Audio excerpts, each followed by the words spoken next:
Turning to the 2012 presidential elections, new poll numbers showing Texas Governor Rick Perry taking the lead among the Republican contenders for their party's nomination for the first time.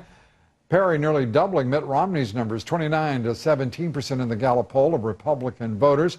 Congressman Ron Paul gaining momentum after finishing second in the Iowa straw poll at 13%, moving ahead of straw poll winner Michelle Bachmann.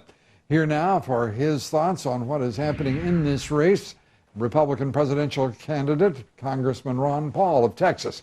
Congressman, good to have you with us. Let's start with Let's start, if we may, with these budget projections. There is nothing in this that is particularly assuring. What do you think we should be thinking about? What is the first way in which you would urge this Congress to move ahead, if you were president, to a responsible budget? Well, I'd urge the people of this country to change what we see as the role for government. We have to address the subject of runaway entitlements and runaway spending overseas, which is no easy chore. But actually, I think it's worse than the report says, because they report deficits, but they don't report the national debt going up, which involves the borrowing, from the entitlement system, and then, borrowing from the funds. But then there's also the entitlements. The last figure I looked at, our obligation this year will probably go up about $5 trillion. So it's much worse than reporting exactly what the deficit will go up. But no, the spending has to be cut, but we have to change our attitudes. As long as we maintain this attitude that we can be in Libya and all these other places and we don't have any money, I mean, you have to have deficits. And there's no serious talk about changing our entitlement system and how we get people, out of the system and let them take care of themselves. And right now we've done about everything we can to keep our businesses from wanting to start new businesses in this country due to the regulatory system, the tax system, the monetary system. So it is a major chore, but we have to start somewhere. Let's say that we started with the federal government, since you would be in charge of the federal government. There is a government here, $4 trillion being spent. The charge from the Tea Party is, and I think many people certainly agree, that they've got it exactly right.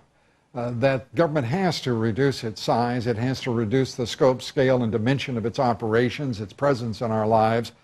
Why would we not first attack what is doable, and that is government itself, start reducing the size of this government and its operations? Well, there's too many that benefit. There are 20 million people who work for government, and a lot of these are local people, but they have to be hired because of all the regulations of the federal government. So 20 million people, that's a pretty good special interest. And how about all the people who get checks from the government?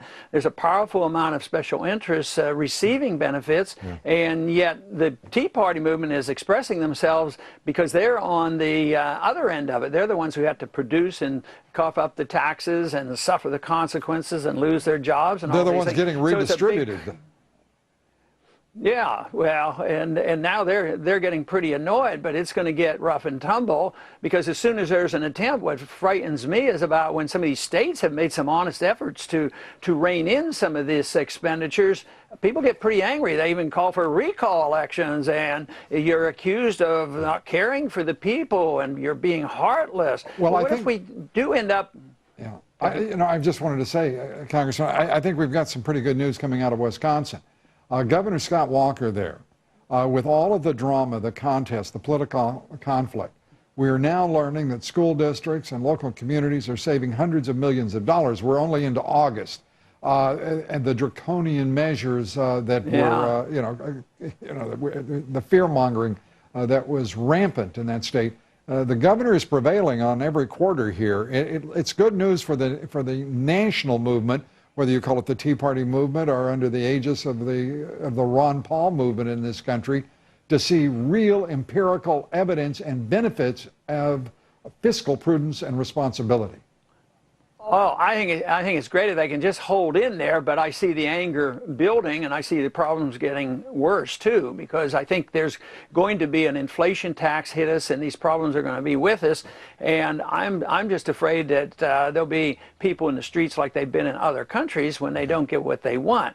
And I think it's a sign that's coming, but also Wisconsin gives us an idea of what you can achieve if you do the right things.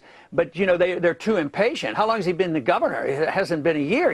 6-8 months, and they expect, you know, results, and they're not patient at all. I think if they can pursue those policies in a year or so, people are going to say, wow. And I think Michigan and Ohio, these other states could achieve this too, if we didn't have any more problems come down on us. But I think we're in for some more problems, and therefore it's going to be much difficult to satisfy anybody at all.